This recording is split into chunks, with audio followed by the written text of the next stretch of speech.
Yun.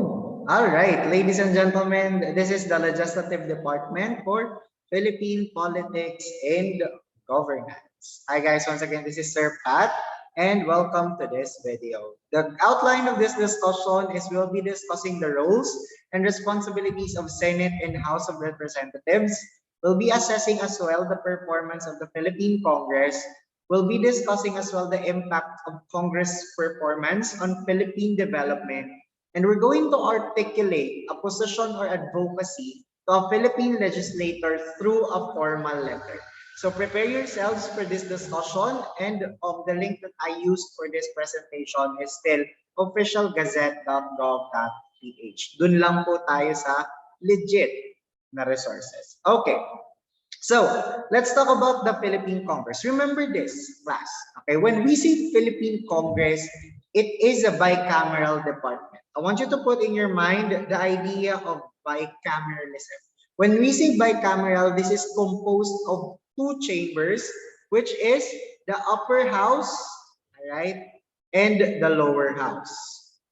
All right. So in our case, the upper house is the Senate, and the lower house is the House of Representatives. Okay, so both of them, House of Representatives and Senators, are part of the Philippine Congress. Kasi maybe there are some misconceptions that when we hear Congress, congressman lang laging naisip natin, or congresswoman lang yung laging naiisip natin, right? So we have to understand that our Congress, our legislative department, is a bicameral in nature, composed of two houses, upper and lower, Senate and House of Representatives. Do you understand?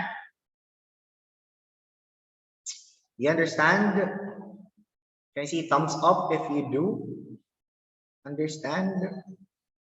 Okay, see. All right. Now, what's the goal? Okay, what's the job of a Senate and the House of Representatives? Sige nga, ano yung trabaho ng House of Representatives and ng Senate? Anybody? What do you think is the job of a representative or of a senator? Anyone?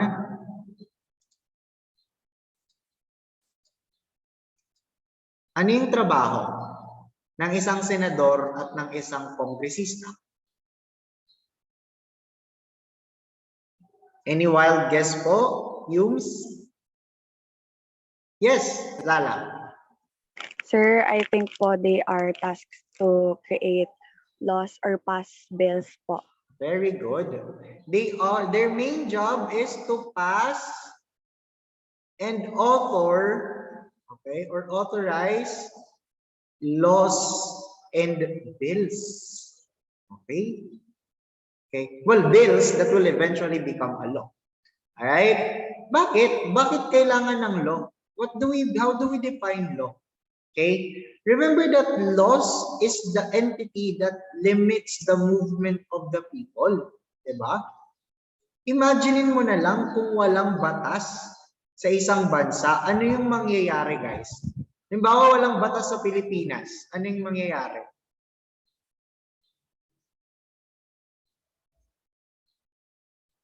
Anong mangyayari po pag walang batas sa isang lugar?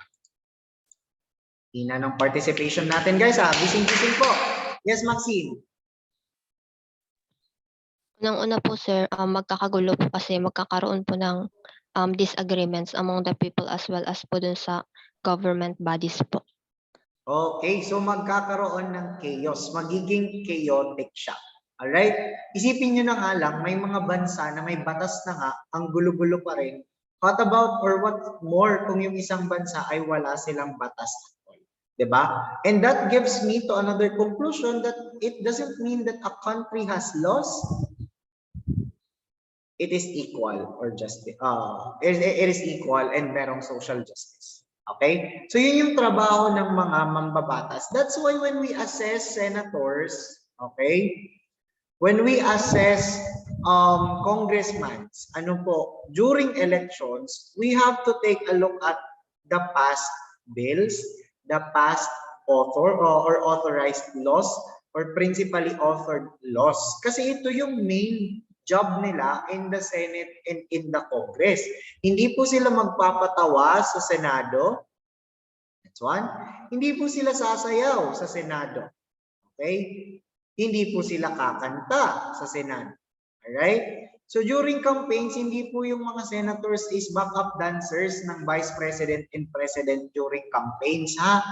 They are expected to fulfill a job, especially in debates, especially in exchanges of thoughts when they are passing a law. Because a law is not just basically a written document, but it has to be followed and it has to benefit the people. Tama? Do you agree? It has to benefit the people. It has to give peace and order. It has to alleviate social problems as we solve in the IASS, di ba? Yun yung kailangan na ginagawa ng isang batas. Okay? So let's revisit the 1987 Constitution and visit each sections on how do 1987 Constitution define the legislative department. Section number 1, who can read Article 6 of the 1987 Constitution? Who can read Section 1? Yes, Heidi. Section 1. The legislative power shall be vested in the Congress of the Philippines, which shall consist of a Senate and a House of Representatives, except to the extent reserved to the people by the provision on initiative and referendum. Very good. Thank you very much, Heidi. Ito na yung sinasabi natin. Right? When we say legislative power, the legislative power is enacting laws. Diba? It is vested in the Congress. Ito na rin yung sinasabi kong bicameral siya because it is consisting of a Senate and a House of Representatives. But in section number 1, in terms of clarifying laws or ratifying laws and forwarding laws, people has a power as well. Pwede po ba tayong makapagpasa ng batas? Pwede ba yung mga normal na tao makapagpasa ng batas? Yes or no? Pwede ba? What do you think? Pwede ba tayong makapagpasa ng batas na tayo yung gumawa mismo? Pwede kaya yan? Okay? Can I see your answers in the chat box? Yes or no? Pwede kaya yun na tayo yung makapagpasa ng isang batas? Galing sa tao yung batas.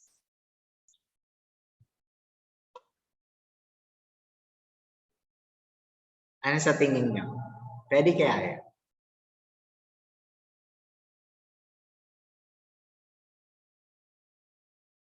Pwede kaya? No? Okay? Sige, sige. Dali, I wanna see your perceptions in the chat box. I wanna see your idea.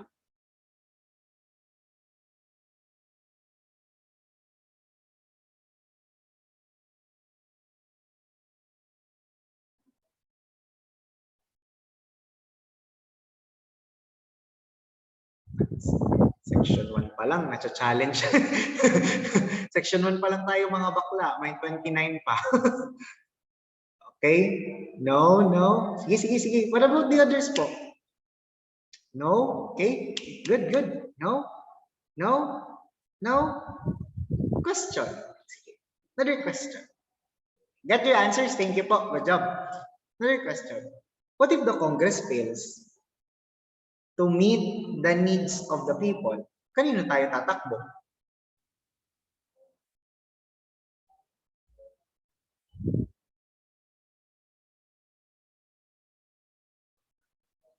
Kasi hindi naman tayo pwede makapagpasa ng batas natin.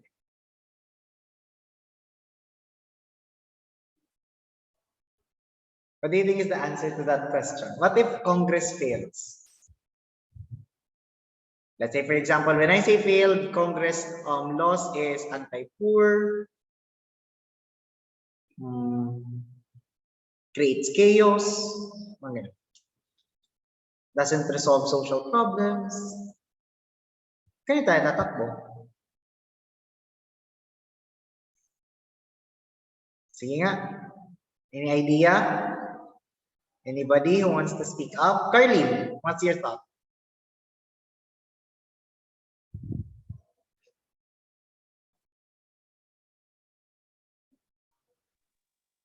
Sir,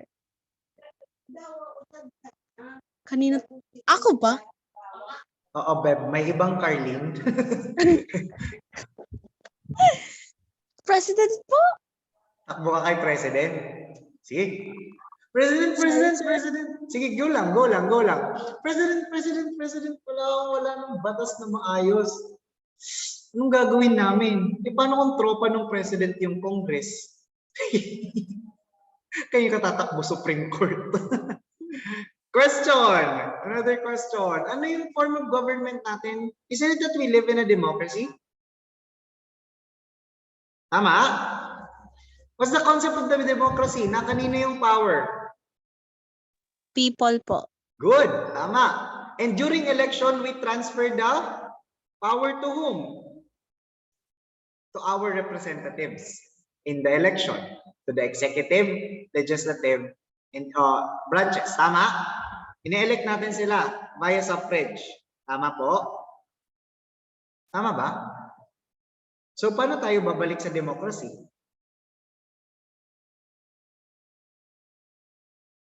Nakalimutan nyo yung last part, nakalimutan nyo yung exemption ng section 1. Hindi nyo inintindi yung section 1. Except to the extent reserved for the people. So, pwede. Pwede po tayong magpasa ng batas. Okay? Pwede tayong magpasa ng batas. On what groundings? Under the provision of People's Initiative and Referendum. Ito yung tinanong kay Calio D.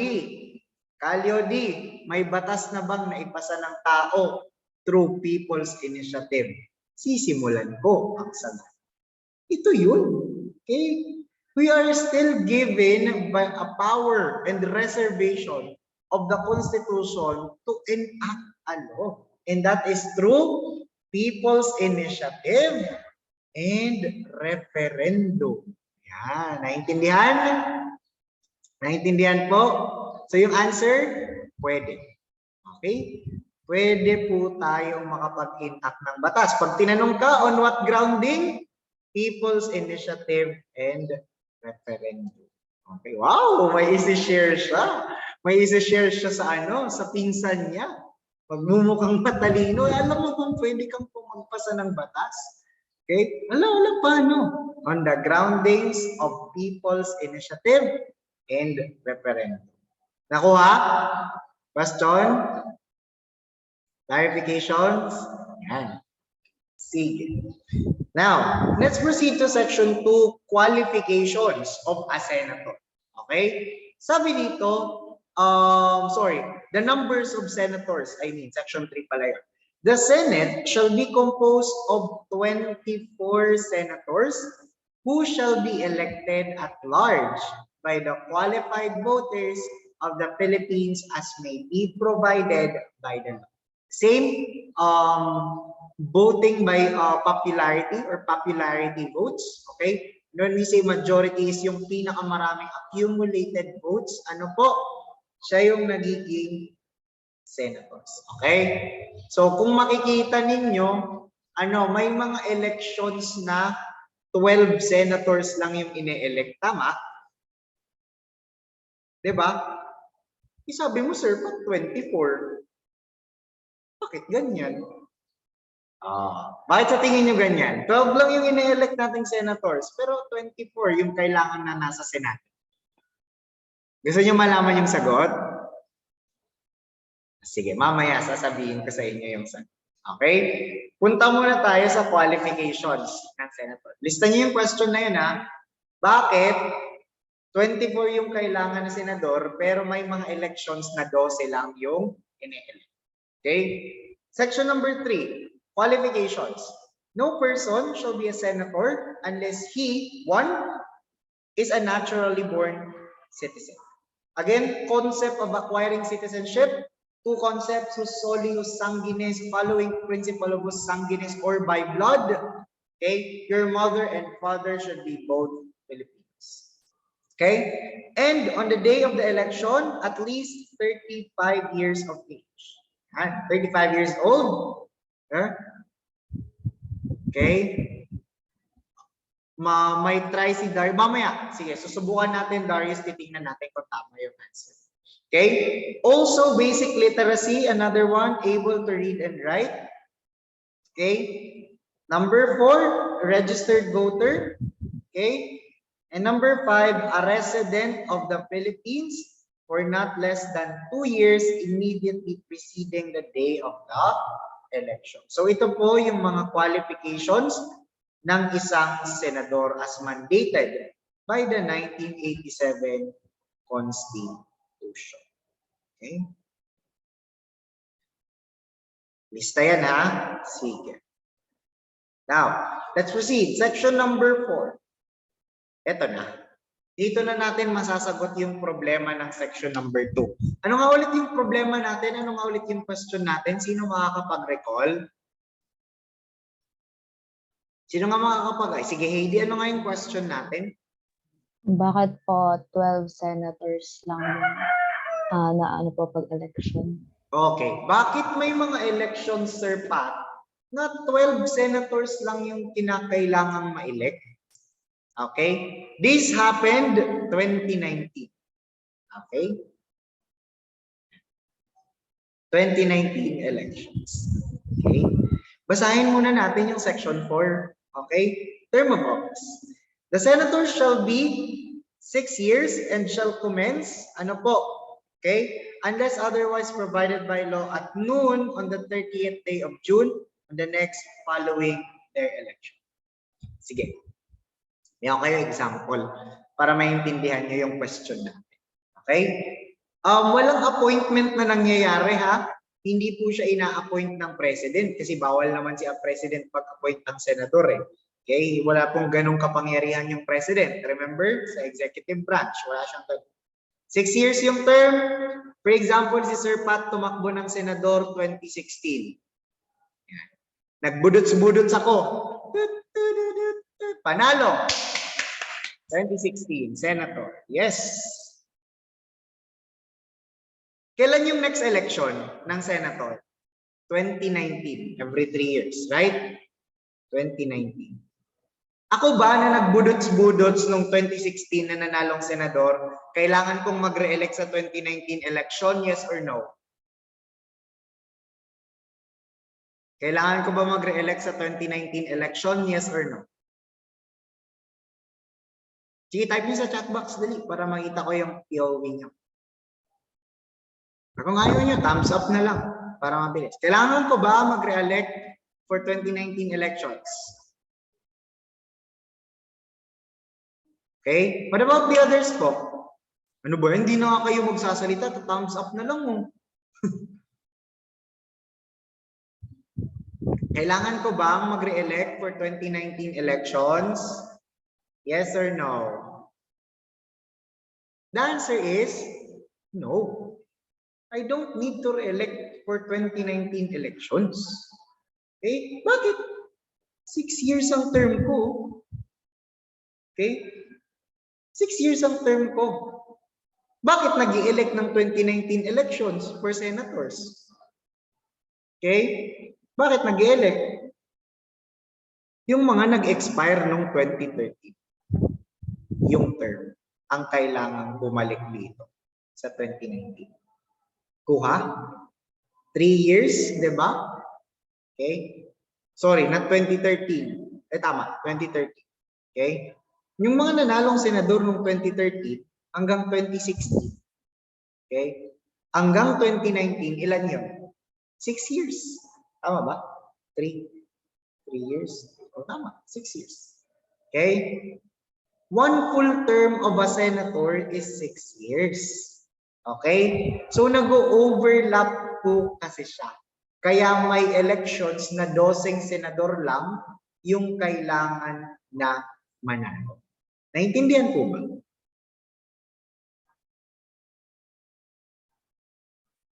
Nakukuha po? Okay. Parasing wala kayong reaction. I mean, I don't know kung naiintindihan siya. Okay. Questions? Clarifications?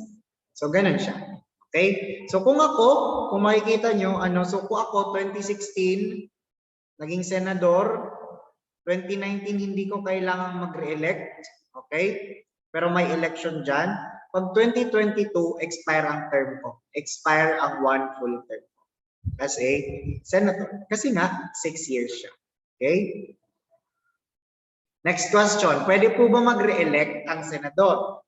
Ano sa tingin niyo? Pwede ba mag-re-elect ang senador?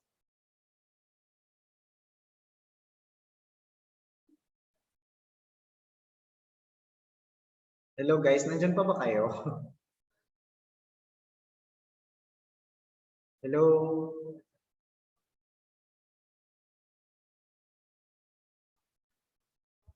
Okay, sige.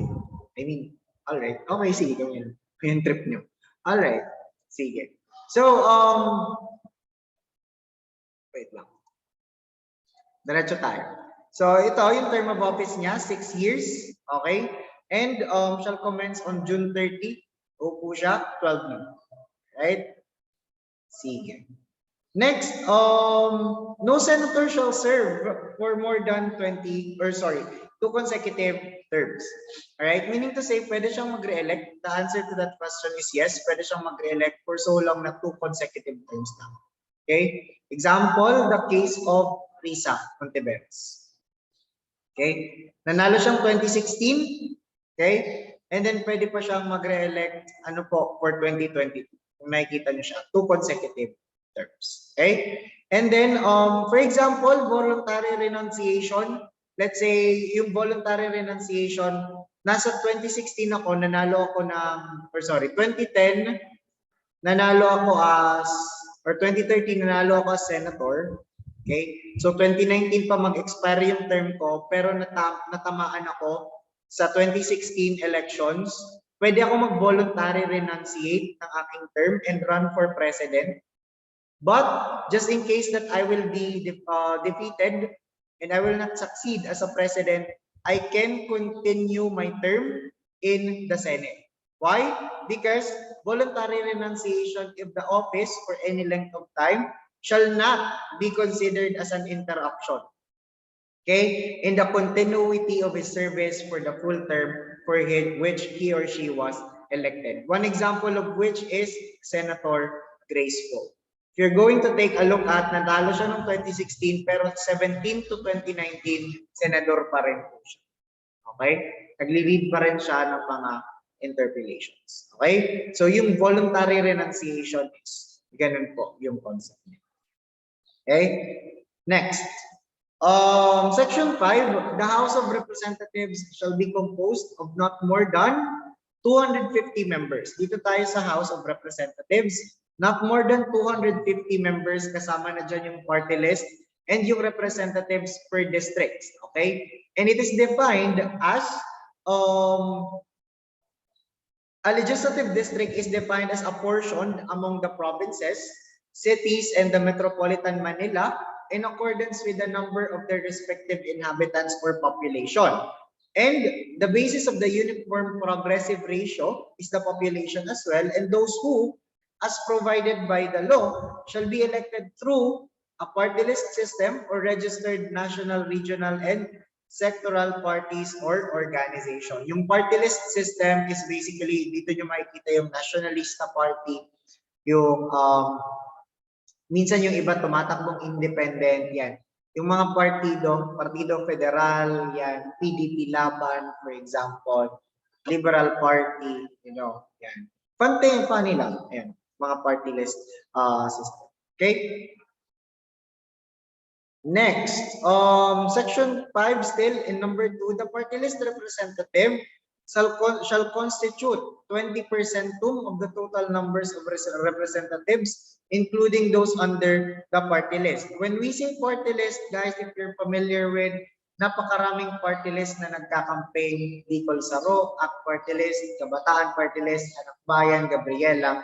These party lists are constituted of 20%, so meaning 20% of the total number of representatives. So kung merong 250, times natin siya sa 0.20, we get at least 50 party list ang pinag-aawayan or 50 seats in the House of Representatives for the party list system or party list representatives alone. So, under the party list, under the congressman or House of Representatives, you are allowed to have or to run for at least 3 consecutive terms after the ratification of this constitution. So if one full term is 3 years, pwede kang abutin ng 9 years in the House of Representatives following the 3 consecutive terms. Okay? 1/2 of the seats allocated to party list representatives shall be filled as provided by law, by selection or election from the labor, PESA, urban poor, indigenous cultural communities, women, youth, and such other sectors as may be provided by the law except the religious sector. So concept is 1/2 of the seats. If the seats is 50, we divide it by 2, we get 25. Meaning to say 25 seats in the House of Representatives for party list should be coming from labor, PESA, urban poor, indigenous cultural communities, women, youth, and other sectors provided by the law, except religious sectors. Okay, so yung 50 seats na yun, nahati pa siya into 25. Okay, questions po? Alright, wala naman na siguro. Okay, moving forward, in number 3 or the third standard is each legislative district shall comprise, as far as practicable, contiguous, compact, and adjacent territory. Okay, each city with population of at least 250,000 or each province, all right, shall have at least 1 representative. For example, Camarines Sur. May ilang district po tayo sa Camarines Sur? We have 5. Okay? So remember that each district, for example, Rinconada, all right, we need to reach at least 250,000 population for us to be given at least 1 representative or 1 seat in the House. Okay? Kaya nga may congressman per house or for each district. So the qualification or the standard that we have to follow, at least the territory has 250,000 population. Okay? Now, next one is number 4. Within 3 years, okay? 1 full term, 3 years ng congressman, okay? If there is an update in the census, okay, the Congress shall make reapportionment of legislative districts based on the standards provided in this section. And that particular standard is standard number 3. If you can remember the issue in No to Bukag Kamsur, right? The issue of dividing Camarines Sur into 2, because there is an update already with the census that the population is over 250,000 already and can be divided into 2 provinces, all right? And each of which can have representatives thereof. So meaning, this idea of reapportionment is based from the census. If there are any updates in the number of population, we have to meet the standards in section or in under number 3, okay, of this particular section, and make sure that there is a reapportionment. What's the goal? We want that the legislative districts and the representatives is equally represented. Okay? That's what we want in the House of Representatives. We want them to be equally represented. Right? Now, section 6 says that no person shall be a member. This is for the qualification of the House of Representatives and party list representatives. No person shall be a member of the House of Representatives unless 1, he is a natural born citizen. Number 2, on the day of the election, at least 25 years of age, basic literacy as well, able to read and write, except for the party list representative, there is an explicit qualification. You need to be a registered voter in the district in which he shall be elected. Okay? A resident thereof as well for period of not less than 1 year immediately preceding the day of the election. So this is the qualifications of a House of Representatives and a party list representative. Okay? Next, Section 7. It says here that the members of the House of Representatives shall be elected for, ilan yung full term nila? 3 years, which shall begin unless otherwise provided by law at noon as well on the 30th of June, June 30, 12 noon. Okay?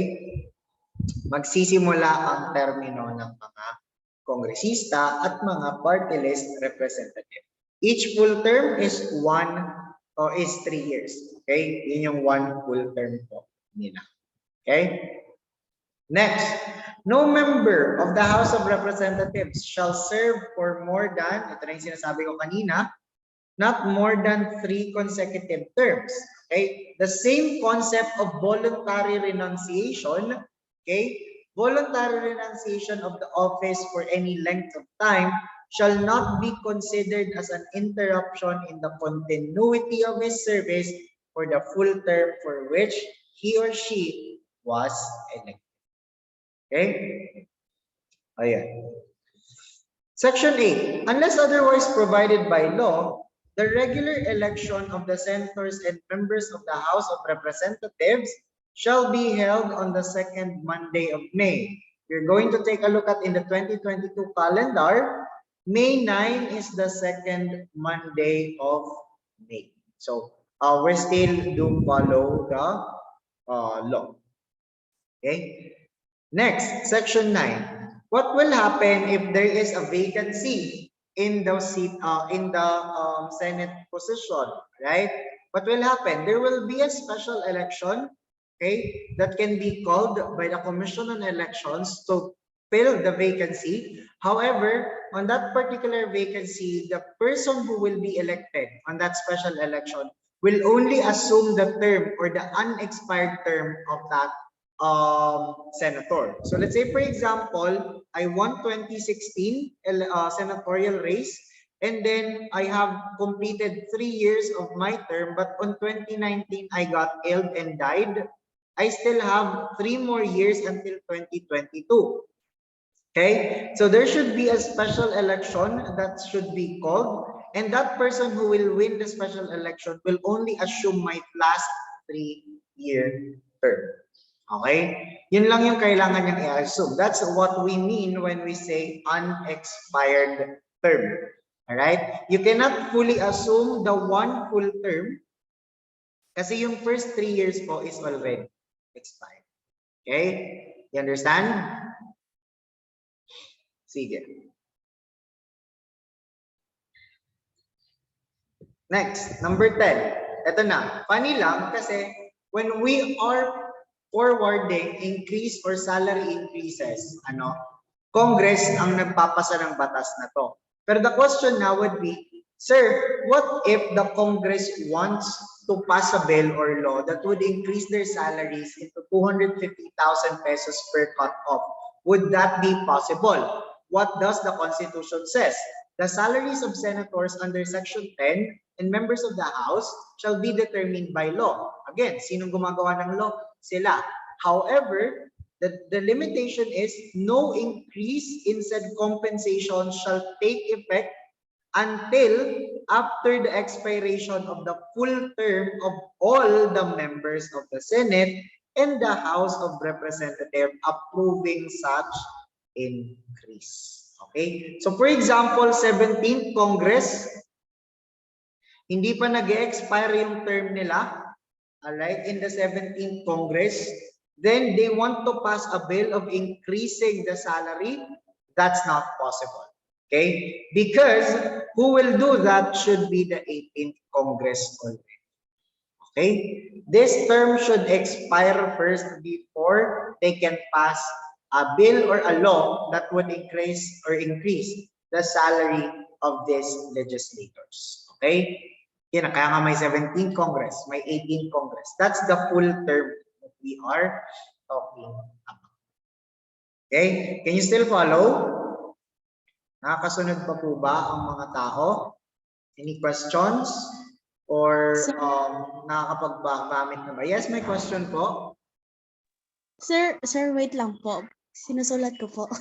Sinusulat mo. Huwag ka na magsulat, anak. Bibigyan kita ng kopya nito. Okay? Yan. Mapapagod ka pa niyan. Okay? Yay, sir. You're welcome. So, just listen. Listen. Kasi mas importante yung maririnig at makikita nyo siya. Kasi pag nagsusulat kayo ng susulat, I don't know pero the chances of retention mas mababa. Kasi preoccupied ka. Okay? Yeah. So, going back, let's proceed. Section 10 pa lang tayo, we still have 20 sections left. Okay? Section 11. A senator or a member of the House of Representatives shall, in all offenses punishable by not more than 6 years of imprisonment, be privileged from arrest while the Congress is in session, and no member shall be questioned nor be held liable in any other place for any speech or debate in the Congress or in any committee thereof. Ito na. Hi. Section 11, Article number 6. Sabi dito, yung isang senador o isang kongresista, pag nagkasala, okay? Pag nagkasala, proven guilty. Okay? Proven guilty. All offenses punishable. Okay? Meaning guilty. Yan. Okay? So he or she must be imprisoned not more than 6 years. Okay? What's the privilege? They are privileged from arrest. So hindi sila pwedeng arestuhin while the Congress is in session. Okay? So tandaan niyo, yun yung advantage naman ng congressman. Okay? Or ng mga members ng legislative department. Okay? As also, no member shall be questioned nor be held liable in any other place for any speech or debate in the Congress or in any committee. Meaning to say, hindi ka pwedeng hindi ka pwedeng ma-question or hindi ka pwedeng maging liable in terms that there are exchanges of discussions, there are exchanges or debates in Congress, hindi ka pwedeng kasuhan. Meaning to say, dapat sa Congress, marunong kang mag-debate. Okay? And dapat sa Congress, hindi ka balat sibuyas. Okay? So dapat hindi ka pikon. Okay? During debates. Alright? Hindi pwedeng masasaktan yung personal mo. Okay? Yan. Hindi ka pwedeng ma-question to. Okay? Kasi as a member of the legislative department, hindi ka naman pwedeng ma-punish for questioning.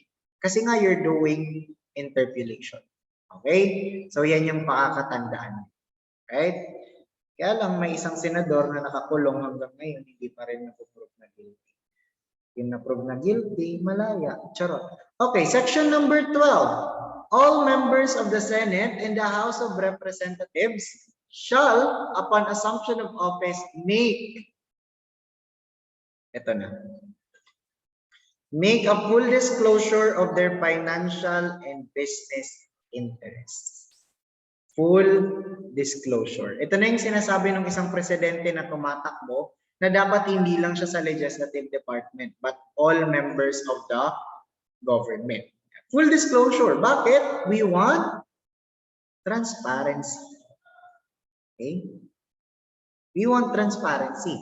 Kasi we want to know your assets and liabilities. Okay? And once elected, they should notify the House concerned of a potential conflict of interest that may arise from the filing of a proposed legislation of which they are authors. Bigyan ko kayo ng example.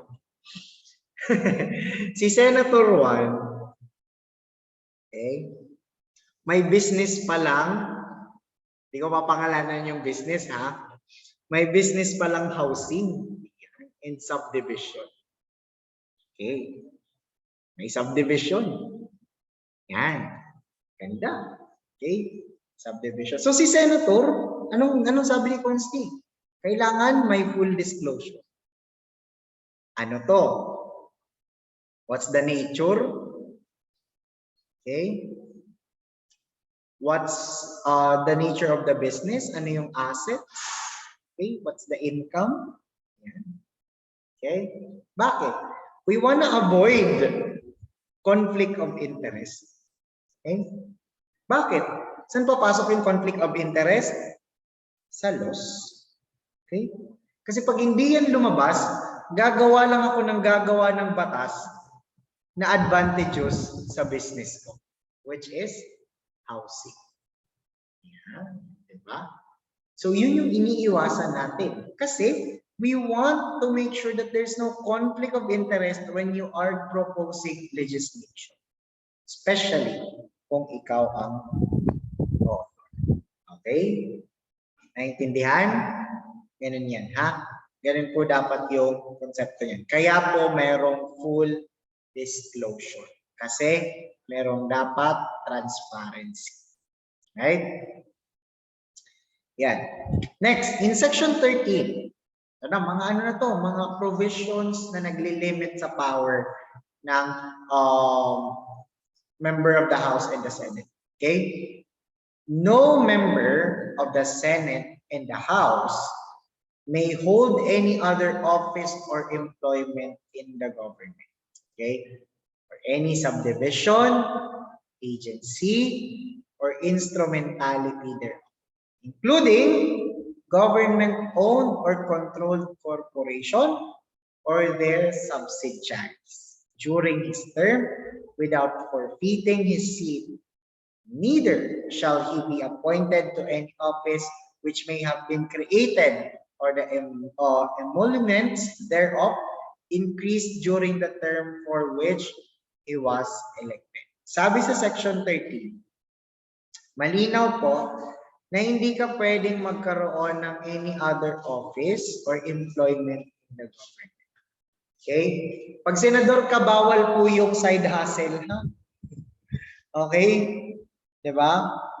Bawal yung side hustle. Okay? Because, again, we want transparency. Okay? Any subdivision, agency, instrumentality, or even government-owned, ano po, hindi pwede. Okay? Bawal po yan. Right? Next, section 14. No senator or member of the House of Representatives may personally appear as counsel before any court of justice or before the electoral tribunals or quasi-judicial and other administrative bodies. Okay? Bawal kang mag-represent. Ano po? Maging counsel. Okay? May cheer dance. Okay? Bakit? Neither shall he directly or indirectly be interested financially in any contract with or in any franchise or special privilege granted by the government or any subdivision, agency, or instrumentality thereof, including any government-owned or controlled corporation or its subsidiary during his term of office. He shall not intervene in any matter before any office of the government for his pecuniary benefit or where he may be called upon to act on account of his office. Meaning to say, bawal ka pong maging abogado. Halimbawa, formally. Yan. Okay? Bawal ka pong maging abogado or maging counsel sa kasong yan. Okay? Because we want to protect the integrity of the Senate. And we want you to avoid any financial contracts with these private organizations. Okay? Kaya pa? Tuloy pa? Tuloy pa. Okay. Section number 15. Nangangalahati na tayo. Now, the Congress shall convene once every year for the 4th Monday of July. Okay? Once a year, 4th Monday of July for its regular session. Unless a different date is fixed by law. Let's say, for example, may recess or may pandemic, hindi gaya nung nangyari nung 2 years ago. Okay? And shall continue to be in session for such number of days as it may be determined until 30 days before the opening of its next regular session, exclusive of Saturdays, Sundays, and legal holidays. Okay? And also, the President may call a special session anytime, especially in case of emergency, public health crisis,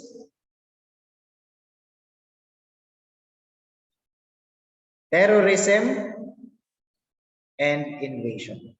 Yeah. Pwedeng magkaroon ng special session through the President.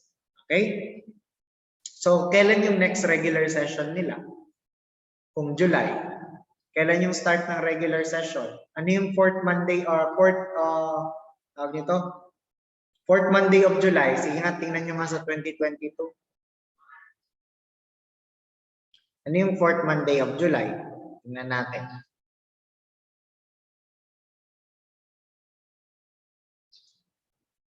Ano yung fourth Monday of July ba sa 2020? Yan, July 25. Yun. Okay? So magre-resume, resume yung regular session, July 25, ano po, 2020. Okay? Next, Section 16. Ito na.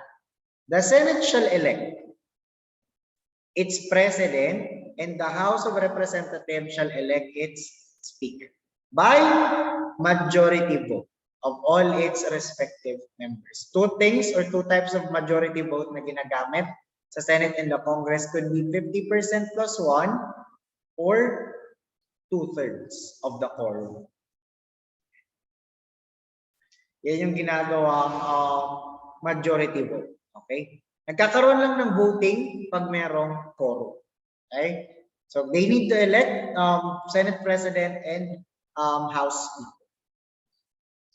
Now, each house shall choose other officers as it may deem necessary, budget appropriation, any other members of the committees for the House of the Representative and the Senate.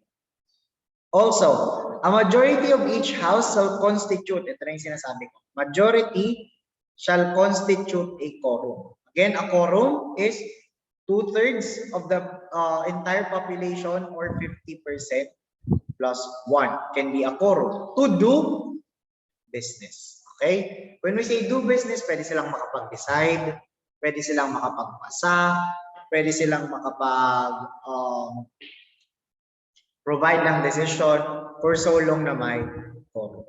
Okay? But a smaller number may adjourn from day to day and may compel the attendance of absent members in such manner and other such penalties as such house may provide. So pag absent ka, meron ka pong penalty. Okay? Mapipinalize ka. 50,000. Char. Magpapashout. Yan. Pag absent ka daw sa pag walang magpapashout ka. Okay? Magpapa-Jollibee ka. Joke lang. Okay? So yan. The third standard, each house may determine the rules of its proceedings, punish its members for disorderly behavior, and with the concurrence of 2/3 of all its members, suspend or expel a member. Again, 2/3, quorum or majority. A penalty of suspension when imposed shall not exceed 60 days or 2 months. Okay? In terms of procedure, ang ginagamit po ng Legislative Department natin is PARLPRO. Okay? Or ang tinatawag natin parliamentary procedure.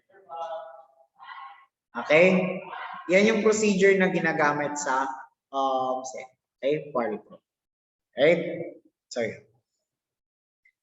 Next, each house shall keep a journal of its proceedings and from time to time publish the same, excepting such parts as may, in its judgment or affects the national security, and the yeas and nays on any question. Yeas and nays are the decisions generated through electronics. Okay, for example, nag-vote ako via phone, gano'n. At the request of 1/5 of the members present, present or be entered in the journal. So meron rin po silang journal. Ano yung content ng journal? Proceedings or mga proceedings. Okay? Mga judgments. Okay? Pero yung judgments that can affect national security, hindi po siya kailangan i-publish. Okay? So, next, each house shall also keep a record of its proceedings. Kasi, just in case na meron silang kailangang balikan, sana all, meron silang kailangang balikan, meron silang kailangang i-review dun sa hearing, okay? Pwede nilang balikan kasi meron silang recording. Next, neither house during the sessions of the Congress shall, without the consent of the other, adjourn for more than 3 days, nor to any other place than that in which the two houses shall be sitting. So pwede pong mag-adjourn, ano po, for 3 days yung session, especially kung merong kailangang isettle, and kung kailangan mag-convene ni Senate and ni House. Okay? Kasi baka itanongin nyo, sir, ba't nagsasama rin po ba sila sa isang interpellation? Yes po, they do. What example? Canvassing during election. Okay? Makikita nyo sila, makikita nyo yung mga nasa lower house. Kailangan nilang pumunta sa upper house. Okay? So, yun yung idea in standards number 5. The idea of adjourning the session. Okay? Sige, wait lang.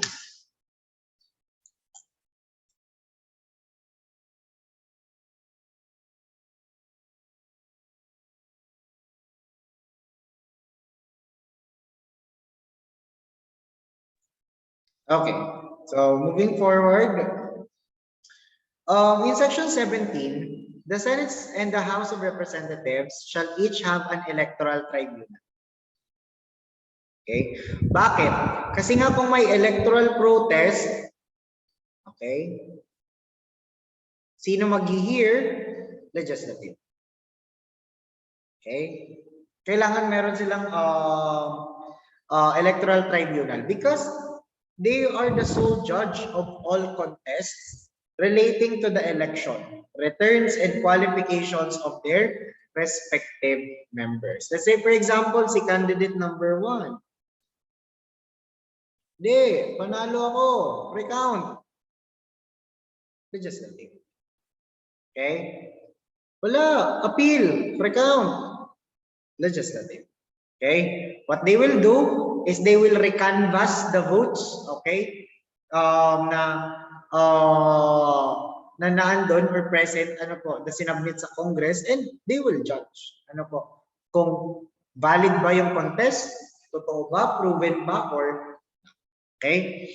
Each electoral tribunal shall be composed of 9 members, 3 of whom shall be justices of the Supreme Court, yan, to be designated by the justices, and okay, 6 shall be members of the Senate of the House of Representatives, as the case may be, or who shall be chosen on the basis of proportional representation from the political parties and the parties or organizations registered under the party list system represented therein. The senior justice in the election tribunal shall be its chairman. So tandaan yung composition ng electoral tribunal. Okay? Dagdagan ko pala to, dapat may judiciary. Okay? Tribunal, case 3 justices, and then 6 members of Senate and House. Okay? So yun po yung nagko-constitute sa electoral tribunal. Okay? Sige. Next, section 19. Asan yung 18?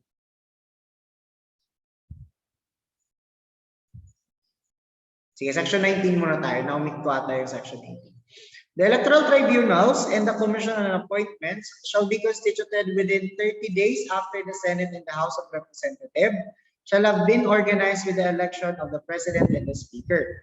The Commission on Appointments shall meet only while the Congress is in session at the call of its chairman or majority of all its members to discharge such powers and functions as are herein conferred upon it.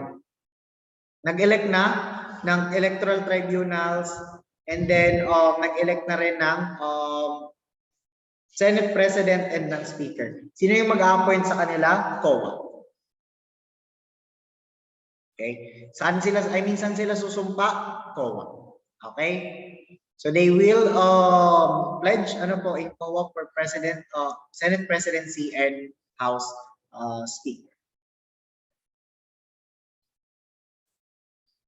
Next, Section 20. The records and books of accounts in the Congress shall be preserved and be open to the public in accordance with law, and such books shall be audited by the Commission on Audit, which shall publish annually an itemized list of amounts paid to and expenses incurred for each member. Magsasubmit po sila ng financial report. Okay? Ayan. Yan po yung kailangan nilang isubmit. Na i-audit po ng COA or Commission on Audit, right? Para makita kung transparent ba or para makita kung may mga sobrang gastos ba yung Senado or yung Congress. Okay? Last 10 na. Section 21. The Senate of the House of Representatives or any of its respective committees may conduct inquiries in aid of legislation in accordance with its duly published rules or procedures. The rights of person appearing in or affected by such inquiries shall be respected. Okay? For example, yung batas kasi natin, okay, hindi naman siya basta-basta lang nagagawa eh. We can make a law if we know the problem. Tama? Tama ba? Parang doktor lang yan. You can only give a medicine, okay, if you know the illness, okay? Parang ganun din sa mga legislators natin. We can only create a law if we know what's the problem, okay? That's why, merong mga consultations na nangyayari in the Senate and House of Representatives before they pass a bill, okay? Like for example, I'll call member or the farmers of San Nicolas, Pampanga on a meeting or in the session and interview them on just for me to find out what's the problem. Okay? And that's the time that I can legislate, that I can create law. Okay? Yun yung sinasabi ni Section 21. Pwede tayong magkaroon ng or mag-conduct ng inquiries or consultations. Okay? Para mas efficient yung ginagawa nating mga batas. Okay. Next, Section 22. The heads of departments may, upon their own initiative, with the consent of the President, or upon the request of either House, as the rules of each House shall provide, appear before and be heard by such House on any matter pertaining to their departments. Written questions shall be submitted to the President of the Senate or the Speaker of the House of Representatives at least 3 days before their scheduled appearance. Interpellations shall not be limited to written questions, but may cover matter related thereto when the security of the state or the public interest so requires and the President so states in writing. The appearance shall be conducted in executive session. Sir Pat, pwede po bang mag-appear ang President sa session? Yes, we call it executive session. Pwede rin pong mag-initiative ang President to be part of the or heads of the departments to be part of the sessions with the consent of the President. For example, mag-a-appear ang DOJ in the session. Pwede yun. Okay? Mag-a-appear ang Secretary of DILG sa session. Pwede yun. Bakit? We want to make sure that there is an exchange of ideas. Nagkakaroon ng interpellations primarily because we want to know the needs of the department. That can be aided by a law. Okay? Ganun po yun. Other way around, pag nagkaroon ng anomalya, okay, on that department, and gusto niyang i-defend, ano po, yung sarili niya, okay? Since merong legislation, kailangan niyang mag-appear sa isang session. Okay? So yun yung sinasabi ni Section 22, the crossover of the department of or executive department going to the legislative department. Kaya ba? Tuloy pa? Wala nang sumasagot. Tuloy na natin. Konti na lang naman. Alright? Sige. Next, Section 23. It says here the Congress, by a vote of 2/3 of both houses in joint session assembly, voting separately shall have the sole power to declare the existence of a state of war. For example, binomba tayo ng China. Anong gagawin? Okay? Defensive war. Right? Sino magde-declare that we are on a state of war? Hindi po si President. Okay? It should be the Congress. So they need to have a joint session. They need to have at least 2/3 of the vote in a quorum. Okay? And they are the ones who can declare the existence of a state of war. Okay? Sila po yung pwedeng mag-declare ng war. So kung yung question is, which branch of the government can declare a state of war? The answer is legislative department. Okay? Hindi executive, hindi judicial. It is legislative department. Nakuha? Kuha po? Okay. Sige. Next, Section 23, number 2. In times of war or other national emergency, the Congress may, by law, authorize the President. Okay, we can authorize the President for a limited period and subject to such restrictions as it may be prescribed to exercise powers necessary and proper to carry out declared national policy. Example, existence of IATF, lockdowns, okay, budget for COVID response. Okay? Nangyari to ha. Case of public emergency, nangyari to. Ito yung sinunod nila. Pwedeng bigyan ng kapangyarihan si President. Okay? Pwede siyang mag-enact ng national policy in case of national emergency. Example, pandemic. Okay? Kaya ganun. Right? Unless sooner withdrawn by resolution by the Congress, pwede siyang bawiin ni Congress through a resolution, shall cease upon the next adjournment. Pag after ng resume, pag nag-adjourn na yung session, okay, wala na rin yung kapangyarihan ng Pangulo. Okay? Pero pwedeng bigyan si President ng isang kapangyarihan in case of national emergency para mapamunuan niya yung response ng state as a. Okay?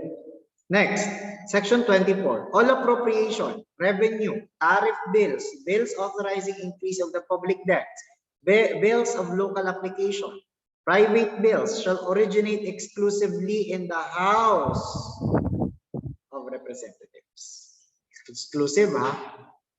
In the House of Representatives. Okay? We have to remember po, that the bill, okay, that talks about appropriation. Okay? Diyan pa ba kayo?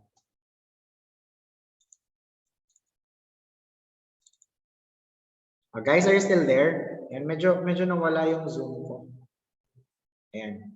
Kikita niyo na yung Zoom ko. Opo. Nakita niyo na yung screen ko. Huwag ka naman mag-disconnect. Okay? Malapit namin matapos. Alright? So all appropriation revenues, tariff bills, bill authorizing increase of public debt, mag-uutang, local application, private bills, galing po dapat sila sa House of Representatives. Okay? The Senate may propose on concur with amendments. Ibig sabihin, pag nakapag-propose na, kailangan kasi, okay, ganito yan. Increase tayo ng debt natin kasi hindi na natin kaya yung COVID response. Nakaisip yung senador, kailangan niya munang ibaba sa lower house. Okay? And si lower house yung mag-i-interpolate nun. Sa kanila itataas sa upper house for amendments. Ganun. Naintindihan? Okay? Ay, intindihan niyo pa ang pinagsasabi ni Sir Pat. Ano, baka gutom na kayo. Okay? Balikan niyo na lang yung video. Section 25. The Congress may not increase the appropriations recommended by the President for the operation of the government as specified in the budget. The form, content, and manner of preparation of the budget shall be prescribed by the law. Okay? Sino nag-approve ng budget? Also, legislative department. Okay? Pwede nilang bawasan or dagdagan yung appropriation ng budget po ng executive department. Okay? So, another one, no provision or enactment shall be embraced in the general appropriations bill unless it relates specifically to some particular appropriation therein. Any such provision or enactment shall be limited in its operation to the appropriation to which it relates. We're now talking about budgetary appropriations. Sino yung nagbibigay ng budget ng Estado? Sino nag-approve? It is the legislative department. Okay? Next, the procedure in approving appropriations for the Congress shall strictly follow the procedure for approving appropriations for other departments and agencies. So, yung approval ng budget appropriation is through sessions. Okay? Through sessions. Joint sessions ng Senate and ng Congress. Yeah. Next, a special appropriation bill shall specify the purpose for which it is intended and shall be supported by funds actually available as certified by the National Treasurer or to be raised by a corresponding revenue therein. For example, merong pangangailangan bigyan ng budget. Let's say DepEd, humingi ng budget na dagdag kasi kailangan mag-transition sa face-to-face. Okay? So si Senate, si Legislative, kailangan siyang hanapan ng budget. Okay? So kailangan makita nila yung appropriation. Ano kung saan sila pwedeng kumuha ng other budget na makapag-i-aid kay DepEd. Okay? For so long that it is supported by documents and by available funds as well, given by the National Treasurer. Okay? Yung National Treasurer siguro, ang yaman niya. Alright. Sige.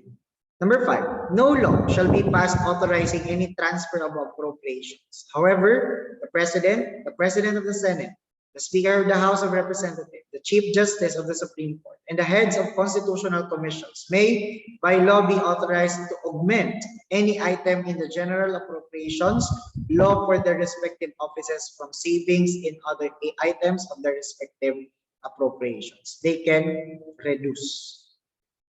Sila lang yung pwedeng mag-reduce. Si President, head ng Executive, President of the Senate and Speaker of the House, 2 heads of the bicameral Congress, and the Chief Justice, which is the head of the Supreme Court or the Judicial Department, and the members or heads of constitutional commissions, or the Constitutional COA, COMELEC, etc. Okay? They can or they are authorized to make augmentations in terms of the general appropriations. Pwede nilang baguhin yung general appropriations. Okay? Next, discretionary funds appropriated for particular officials shall be disbursed only for public purposes, to be supported by appropriate vouchers and subject to such guidelines as may be prescribed by law.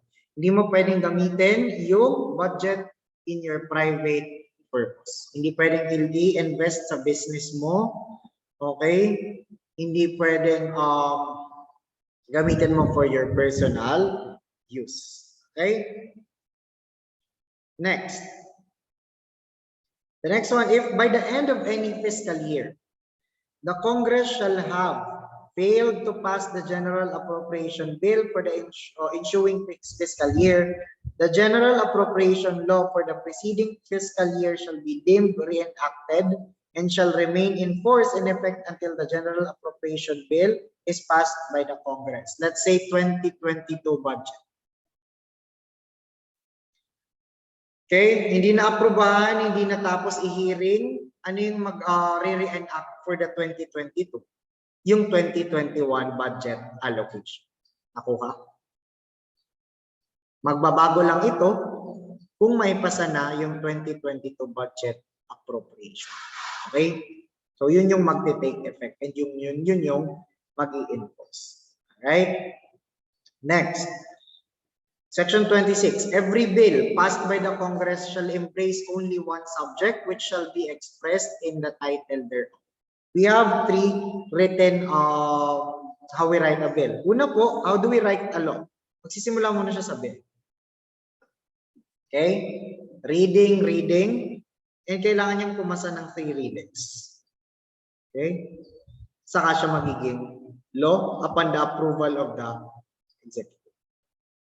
Okay? Saka siya magiging batas. Okay? We have this what we call veto power. Ito pakisulat. Veto power, meron po dito ang president. Hindi ko nabanggit sa last session. Veto power is a power of a president who can reject a law. Pwede niyang i-veto yan. Okay? Example, pinasa na, napasa na. Okay? Na-veto. Wala. Hindi siya mapapasa. Ang kailangan gawin ng Congress, balik sila into 3 readings. Interpolate ulit. Basa ulit. Debate ulit. Okay? And solve kung bakit siya na-veto. Ganun. Okay? So, ganito siya. No bill passed by either house shall become a law unless it has passed, ito na yung sinasabi ko. Okay? Unless it has passed 3 readings. Okay? On separate days. Alright? And printed copies thereof in its final form have been distributed to its members 3 days before its passage, except when the President certifies, ano po? Except when the President certifies to the necessity of its immediate enactment to meet a public calamity or emergency. Upon the last reading of a bill, no amendment thereto shall be allowed, and the vote thereon shall be taken immediately thereafter, and the yeas and nays entered in the journal. Again, remember, hindi po pwedeng ang bill maging law unless hindi siya nare-read in 3 separate days, and unless hindi siya na-approve. Unless hindi rin nabibigyan ng members ang copy and nababasa nila at pag-debatehan po nila. Okay? Next, Section 27. Right? Every bill, nandiyan pa ba kayo? Can you guys still hear me? Okay. Ayan. Sige. So every bill passed by the Congress shall, before it becomes a law, be presented to the President. Okay? If he approves the same, he shall sign it. Otherwise, ito na yung sinasabi ko, he shall veto it and return the same with his objections to the House where it originated. Babalik sa lower house yung bill. Which shall enter the objections at large in its journals and proceed to reconsider it. So mag-motion for reconsideration. If after such reconsideration, 2/3 of all the members of the House, such House shall agree to pass the bill, it shall be sent together with the objections to the other House, which is the Senate, by which it shall likewise be reconsidered. And if approved, 2/3 of all the members of the House, it shall become a law. So binito, binalik, nag-reinterpolate, nag-vote, 2/3 hindi na kailangan ibalik kay President. For so long na cater yung objections ni President, pag na-vote na ng 2/3, pasado na yung batas. Hindi na pwedeng bumalik hindi na kailangan bumalik kay President. In all such cases, the vote of each House shall be determined by yeas or nays, meaning to say it can be an electronic vote, and the names of the members voting for its against shall be entered in its journal. Okay? The President shall communicate his veto of any bill to the House where it originated within 30 days. So kailangan mag-explain ni President bakit niya binito to. Explain the veto 30 days after the date of receipt thereof. Otherwise, pag hindi siya nag-explain ng veto, okay, kung bakit niya binito after 30 days, it should become a law, just like he signed it. Okay?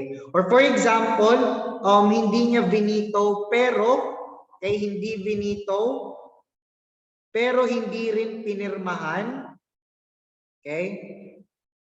And then nag-lapse na yung 30 days, automatic po yung bill is a law already. Batas na siya. magiging automatic siyang patas. Nakuha?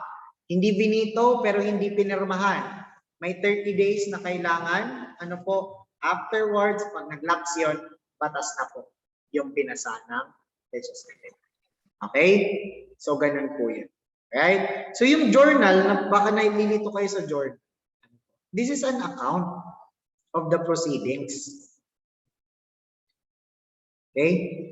Kaya nga nakakuha ng listahan kung sino yung nag-yes sa shutdown ng ABS-CBN. Nag-no sa shutdown ng ABS-CBN. Yes and nays. Yes or no? Are you in favor for shutting down or for granting franchise to this one? Yes ka, magno-no ka. Lahat yun papasok sa journal po. Okay? Kaya nakakakuha ng listahan kung sino yung mga tao or senator na bumoto sa ganito, yung mga ganyan. Okay? The president shall have, another standard, the president shall have the power to veto any particular item or items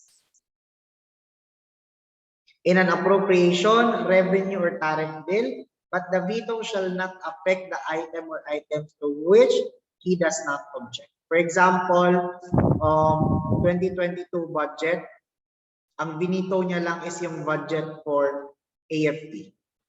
Dapat dagdagan. Okay?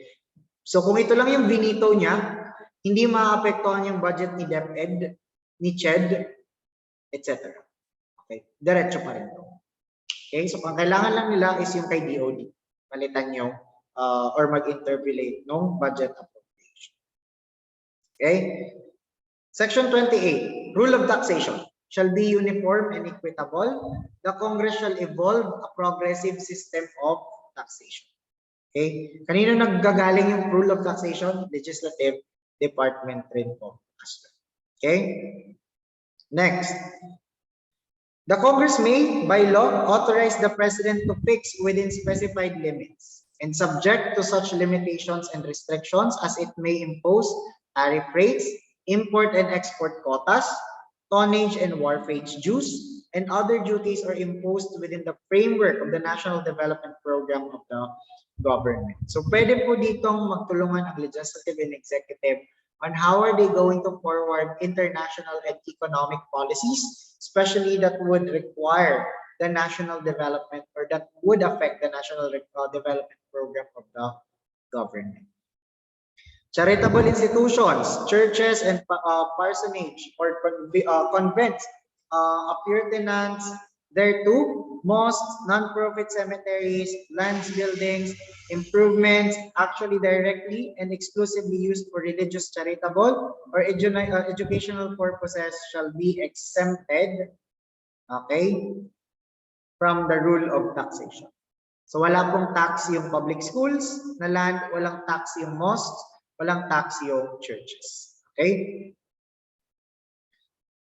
No law granting any tax exemption shall be passed without the concurrence of majority of all the members of the Congress. Again, no quorum, no business. Tandaan niyo yan.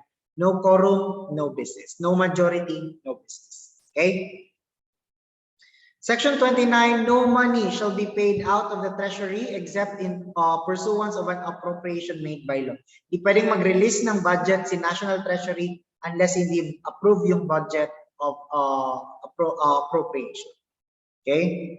No public money or property shall be appropriated, applied, paid, or employed directly or indirectly for the use, benefit, or support of any sect, church, denomination, sectarian institution, or system of religious, or of any priest, preacher, minister, or other religious teacher, or dignitary as such, except when such priest, preacher, minister, or dignitary is assigned to the armed forces, or to the penal institution, or government orphanage, or leprosarium. Meaning to say, hindi po pwedeng mag-solicit yung church sa atin, and hindi rin po at the same time pwedeng magbigay ng budget po. Yung Opo. Sir, yes po. Pero hindi pa po. Opo,